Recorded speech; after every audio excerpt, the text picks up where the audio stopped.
माननीय अध्यक्ष जी, बहुत बहुत धन्यवाद मौका देने के लिए। मैं माननीय अध्यक्ष जी ना तो सत्ता पक्ष से हूं ना विपक्ष से हूं, मैं बीच के रास्ते से आया हूं और लोगों की भलाई करना चाहता हूं। मैं आदिवासी इलाके से चुनकर आया हूं और सदन में उपस्थित 230 सदन के सदस्य हैं। हम सबके हाथ में प्रदेश का वर्तमान है और भविष्य है। मैं पश्चिम मध्य प्रदेश से चुनकर आया हूं, रतलाम जिले के सैलान से। मेरे इलाके के अंदर में और पास में पड़ता झाबुआ जिला, अलीराजपुर जिला और धार भी पड़ जाता है। वहां से भी अपनी अपनी कॉन्स्टिट्यूएंसी से माननीय सदस्यगण यहाँ मौजूद हैं। आदिवासी इलाके में सदियों से आदिवासी लोगों को कहीं कहीं बेदखल किया जाता है अपनी जमीनों से, और कॉर्पोरेट उद्योगों के निर्माण के लिए जमीनें दी जाती हैं। मैं फिर कह रहा हूं, मैं बीच के रास्ते से निकलना चाहता हूं। माइक देखो भी उनका क्या गड़बड़ है। मैं बीच के रास्ते से निकलना चाहता हूं ताकि लोगों का भला हो सके। अगर उद्योग बनते हैं तो आदिवासियों की जमीनें जा रही हैं, पहले वहां के लोगों से बात किया जाना चाहिए। उन्हें कहीं ना कहीं उनकी परमानेंट आजीविका सेटल करने के लिए पहले उनको समाधान दिया जाना चाहिए। और मेरा सदस्य होने के नाते यहाँ मुझे अवसर मिल रहा है बात रखने का।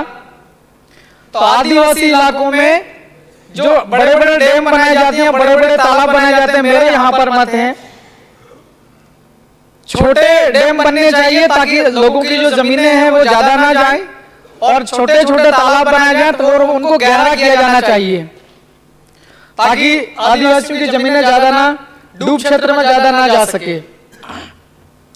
और अगर आदिवासियों की जमीनों पर ध्यान न दिया जाए और लगातार विकास की दौड़ में भागा जाए, आदिवासियों की आवाज को सुना न जाए, तो जो अनपढ़ और अकुशल आदिवासी हैं वो अपनी जमीनें चली जाएगी डैम में। जो भी कंस्ट्रक्शन बनता, चाहे 8 लेन रोड बने, चाहे कुछ भी निर्माण कार्य बने, तो ये अनपढ़ और अकुशल आदिवासी जो लोग होते हैं ये नगरों और महानगरों की ओर जाएंगे और भटकेंगे। इन्हें काम मिलेगा नहीं, अकुशल लोगों को काम नहीं मिलता, चाहे छोटे शहर जाओ बड़े शहर जाओ। और आदिवासी इलाकों में एक समस्या है, मैं आपका ध्यान माननीय अध्यक्ष जी महोदय आपके माध्यम से अवगत कराना चाहता हूं। आदिवासी इलाकों में ग्राम वार एक डायरी सिस्टम चलता, अवैध तरीके से शराब बिक्री करने के लिए। इसमें रेवेन्यू जनरेट होता है या ना होता है ये मुझे इसका आइडिया नहीं, मैं अगली बार स्टडी करके आऊंगा। डायरी के आधार पर शराब की बिक्री होती है, लोग बहुत बिगड़ते हैं साहब। इस पर मंथन होना चाहिए। ये जो माननीय राज्यपाल महोदय का जो अभिभाषण है इसके ऊपर में संशोधन किया जाना चाहिए, एक लूपहोल है इसमें। और मेरा तो यहाँ पर कहना चाहता हूं मैं कि आदिवासी इलाकों में शराब पूरी तरीके से बंद हो जाना चाहिए। क्या शराब हम लोग बेच करके रेवेन्यू जनरेट कर पाएंगे क्या? दूसरे बहुत सारे तरीके हैं ये जनरेट करने के। व्यापारी लोग व्यापार करेंगे और रेवेन्यू जनरेट होएगा। आदिवासी इलाकों में शराब पिलवा पिलवा के लोगों की जिंदगियां बर्बाद हो रही हैं रेवेन्यू जनरेट करने की इस बहाने। और ग्रामीण क्षेत्र की जो स्कूल है वहां की हालत बहुत ज्यादा खराब है। मेरी कॉन्स्टिट्यूएंसी सैलाना पड़ती है, वहां भी हालत खराब है। और पूरी पश्चिम मध्य प्रदेश, रतलाम, झाबुआ, अलीराजपुर, धार, बड़वानी, खरगोन, खंडवा, इधर भी हालत खराब है। स्कूल्स के अंदर कक्षाएं ठीक से संचालित नहीं हो रही हैं। टीचर्स है तो बहुत कम है संख्या में, और जो है तो उन्हें भी दूसरे काम दिए जाते हैं शासन की दूसरी कल्याणकारी योजनाओं को लागू करने के लिए। कक्षाएं ठीक से संचालित नहीं होती, पढ़ाई में क्वालिटी एजुकेशन दिया जाना चाहिए। मैं ये ध्यान केंद्रित करना चाह रहा हूं।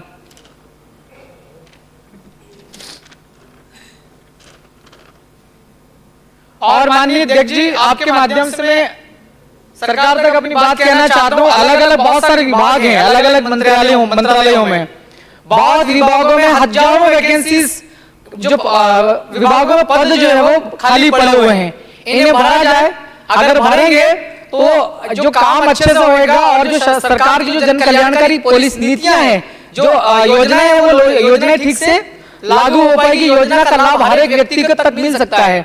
जब हमारे पास में कर्मचारी ही नहीं होंगे तो योजनाओं का क्रियान्वयन कौन करेगा?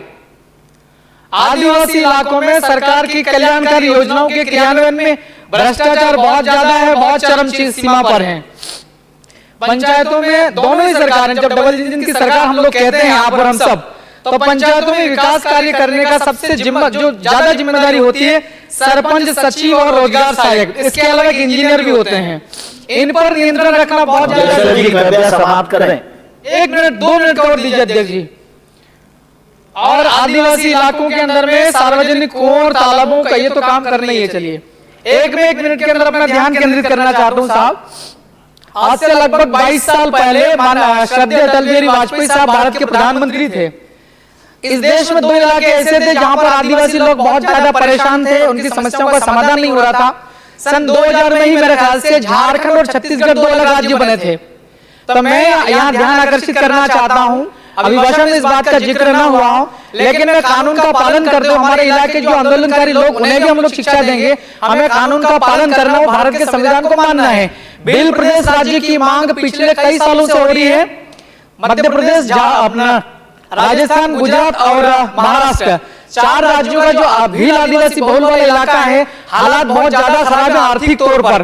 तो एक अलग राज्य की मांग पूरे 4 राज्यों के लोग कर रहे हैं, मैं अकेला नहीं कर रहा हूं। तो इसको ऊपर थोड़ा चर्चा और मंथन होना चाहिए। 230 माननीय सदस्यों से मेरा अनुरोध है, अपने दिमाग में इसके ऊपर चर्चा होना चाहिए। अलग राज्य बनने से कोई नुकसान नहीं है भारत के राष्ट्र को।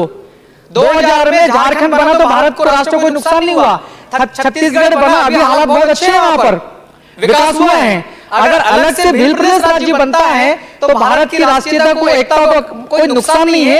एक अलग राज्य बनना चाहिए। बात रखने के लिए मौका दिया और सुना, बहुत बहुत शुक्रिया। श्रीमान महेश परमार जी। धन्यवाद माननीय अध्यक्ष महोदय, आपका हृदय से आभार, क्योंकि आपने मुझे बोलने का अवसर दिया और मैं अपने आप को